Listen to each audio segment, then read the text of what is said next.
Welcome to the third video in the series of ongoing professional development for ministers in the Peace Apostolic Network. The big talking point over the last few months, of course, has been the legislation of same-sex marriage for the whole of Australia, following the postal survey last year. And there are some issues that need to be dealt with as part of our thinking about what it means to be a marriage celebrant and a Christian in Australia in 2018 and beyond. So the politicians, of course, reassured us that nothing would change, and of course we now realise that that was just an empty promise. A lot of things have changed, and a lot of things changed as of December 9th, which was the day after the Marriage Act was signed into law, or the revised Marriage Act was signed into law. So what has changed? Well, firstly, we're told that for people who are ministers of religion in a recognised denomination, now the Peace Network is a recognised denomination under the marriage law, so recognised ministers who are recognised under the denomination, nothing really changes. There's another category of minister, though, that things might change for. If you have an A number as your celebrant number, that is a number that starts with the letter A, that means you're recognised directly by the Attorney General's Department in Canberra, and you may or may not be affected by the changes. If you are registered with an A number as a minister of religion or a religious celebrant, you don't have to do anything. However, you may be a celebrant, again with an A number, that has not specifically been registered as a minister of religion under the Marriage Act, and you will have to contact the Attorney General's Department and ask to be registered as a minister of religion. There is a time limit on that. It's the 9th of March this year. For more information, you should go to the Attorney General's website, ag.gov.au, and click on Marriage and Family, and then on Information for Celebrants. So after 9th of March, there'll be no leeway given for celebrants who are just listed as civil celebrants who are not ministers of religion. And that's really something to take notice of. Those people will not be protected by law if they refuse to take a same-sex ceremony. So just to recap, if you are part of the, if you're registered as part of the denomination called Peace Apostolic Ministries, really nothing changes. I'll explain in a little while what the changes are. If you have, and to be the sign that you are registered under that is that you have a state-based registration number, one that starts with letters such as N, Q, V, S or T or W, but not the letter A. If your registration is, if you have an A number, then you need to look carefully at how you've been registered and recognised by the Attorney General's Department. There is more information on the Attorney General's website, as well as forms that you may need to fill out and return to them if you are in that category of just being an ordinary celebrant with an A number. And the necessary information can be found on a document called Changes to Marriage Ceremony Requirements. Now, every time he takes a wedding, John Ali asks me, do we need to say the monotum? And the answer is no, not since we've been registered as a denomination. So there are changes to that monotum, which basically says I'm duly authorised by law to solemnise marriages according to law. There's a change in the definition of marriage in that section, but that doesn't affect those of you who are registered under Peace Apostolic Ministries, it does affect those people who have an A registration number. We're also told by the Attorney General's Department that if you are registered as a religious organisation or by a religious organisation, then whatever form of marriage that you undertake that has been recognised by the Attorney General's Department is adequate. So we are allowed to say, because we're members of the Peace Apostolic Network, that we believe marriage is a man and a woman, between a man and a woman, voluntarily entered into for life. We don't have to come up with a changed definition. So basically that's the biggest change. The other change that you'll find is that the forms that the Attorney General's Department issues for recognition of marriage have changed to reflect the change in the law. So the notice of intended marriage now contains three options. I think it's have partner 1 and partner 2 instead of bride and groom, and they have options that 3 tick boxes there that each person should tick: bride, groom or spouse, for how they want to be referred to.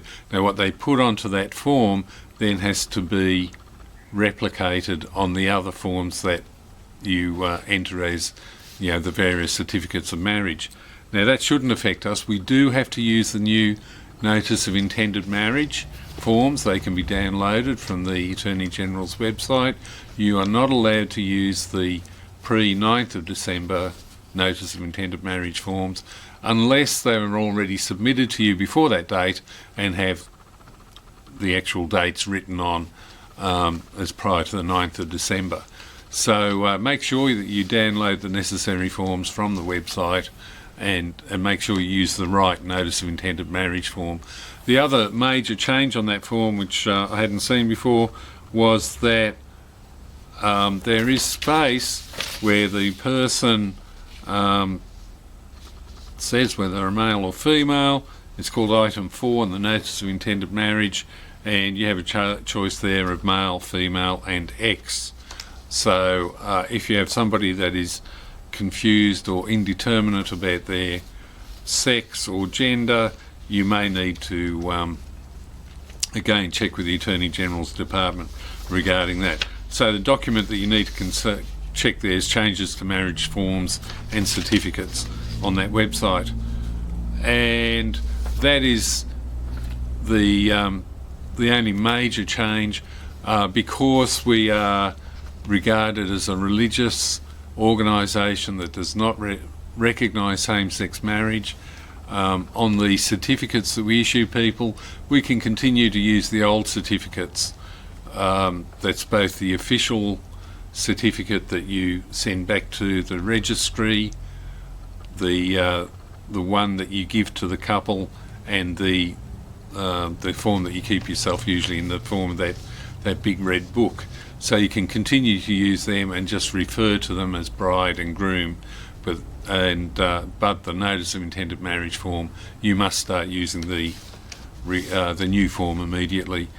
You'll find that when you do order new supplies of those marriage certificate forms or the registry books, they will have space there for groom, bride and partner, and or spouse, and you have to make sure that what they tick on the notice of intended marriage, so partner 1 or person 1 might tick spouse and partner 2 might tick bride, you have to carry that right through all the 3 certificates of marriage. But for now that's not changed because you're still able to use the old certificates. So that'll be another little detail that might trip you up.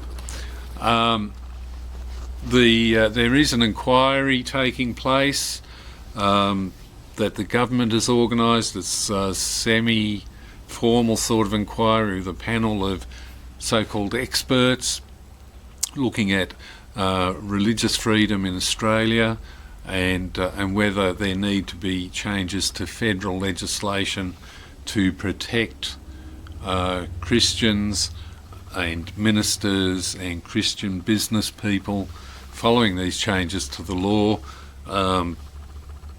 I'm sceptical about the whole deal because it's been stacked with people of a fairly theologically liberal stance, or not even Christians at all, some of them, and of course any recommendations that they have to get through will have to get through both houses of Parliament, and I think that's unlikely to happen, but that's my personal opinion. I think we're in for some conflict, and legal conflict, in the months and years ahead as people try to push the boundaries of these changes. So we need to stay close to the Lord, we need to stay constantly in prayer, we need to take reasonable steps to protect ourselves against legal action, and of course there are state laws as well as the federal laws, and they obviously vary from state to state. New South Wales has the most friendly anti-discrimination laws in the country in respect of Christians. Victoria, I think, might be the least friendly, and South Australia are quite detrimental too. So it's really important that you get some sort of legal advice about how best to protect yourself as a minister, as a marriage celebrant, and to protect your congregation also as communities of faith seeking to be faithful to Jesus. I've been advised that in New South Wales, for example, that the best protection is to have a statement in your constitution that says something along the lines of, we believe that marriage is meant by God to be only between one man and one woman voluntarily entered into for life. Now, whether that sort of statement will give you adequate protection in other states, you need to seek your own legal advice about. But we are in for troublesome times, I guess, in this respect.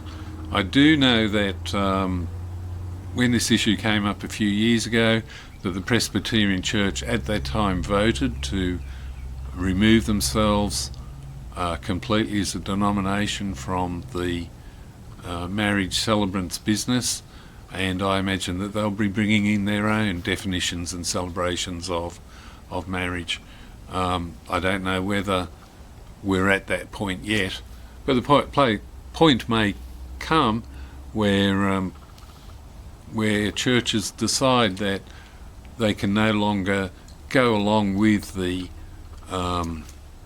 community's definition of marriage, that there's some inconsistency between what we believe and what the community believes. So that's just something to keep your eyes on, to think about and pray about over the coming months and years as this whole thing works its way through our society. Yeah, it was supposed to be a small change, but I really believe it's going to bring about huge changes in our culture and in our legal system. So God bless you all. Pray that 2018 will be a happy year for you, and a successful year and a fruitful year in serving the Lord in the community that He's called you to, and may God give you favour and joy in serving Him.